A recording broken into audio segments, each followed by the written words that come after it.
Hello and welcome to another PES Spotlight. Today we've got Ben Firth, who's one of our developers, so thanks for taking the time, Ben, and joining us today.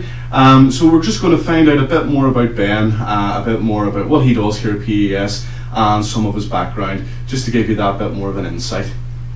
So Ben, tell us just exactly where your journey began with developing and sort of where all of that grew from and how that came to be. Yeah, I think grew from where a lot of sort of young guys would come into the computing world, where you're sort of semi-proficient on the computer and then your family instantly always go to you for the computer problems. Sure. You know, Ben knows how to work with a computer, he can fix this, fix this. So after doing that for many years, you become quite proficient. And actually going through high school, I was actually a bit of a maths nerd. It was one of the subjects I really excelled in and really enjoyed, so it sort of gave birth to that problem solving sort of instinct, and that in hand with the computers and led me into the path. I went down with Queen's and doing sort of more computational theory, which then brought in a lot of software stuff. Sure. So it was really me going into more of the very deep logic side of it and low level stuff, but then for love of actual programming and working that more high level came from that. Awesome. So that's how it was born really, and then just worked my way up through Queen's. Was an intern at Microsoft for a while, an intern in a smaller local business in Belfast, and then I've arrived here at PES. So whenever you went through all of that, through Queen's and even sort of back when you were doing all the maths type of stuff, did you see yourself kind of ended up in a job similar to what you're doing now? I mean, was that the end goal for you, or did you have anything else in mind? Or I think everyone's end goal is to be in a position that we are. We're very lucky here that we have a lot of freedom, and we're just allowed to sort of let our minds go where we want with a lot of our ideas, and very supportive here with that. So I guess that's everyone's dream role. Like I said, I did an internship at Microsoft, and that gave me a taste for what it's like to work in quite a big company. Mm-hmm.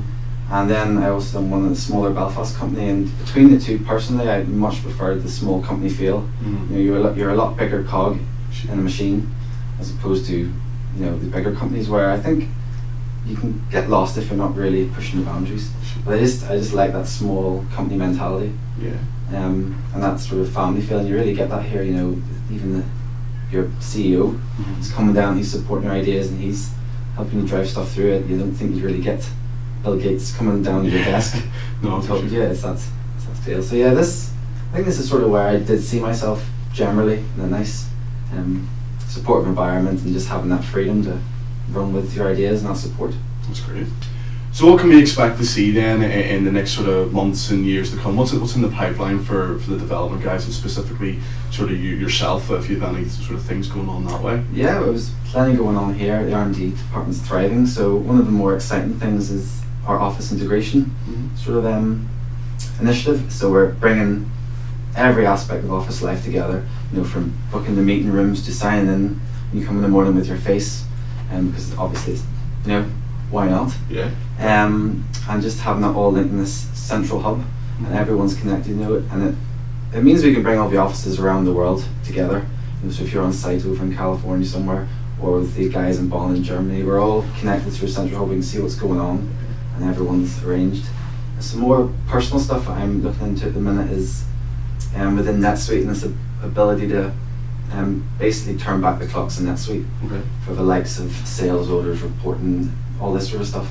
There's nothing there at the minute which support this. We're building a product where you can pretty much turn back the clocks, and you can see your order statuses and your amounts, and get all your statistics at any point in time in the past. So that's quite an exciting one as well. No, definitely. That sounds really, really good.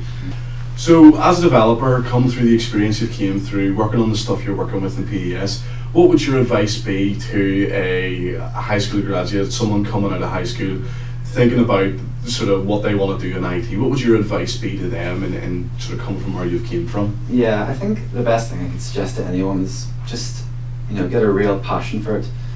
Don't just see it as a course. Really get behind it. Spare time doing little projects that even maybe only general to you or may seem silly, but it's experience that makes a big difference here.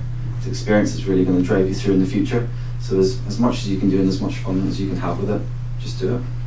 No, that's great. Well, thank you very much for your time, Ben. Really appreciate it. It's been good to hear sort of where you've came from, sort of your passions within PES and exactly what you've been working on and things. So thanks again for joining us for another PES Spotlight. If you've any questions, there's been social media links, there's been email links all the way through this video, so please do get in touch. So until next week, thanks again.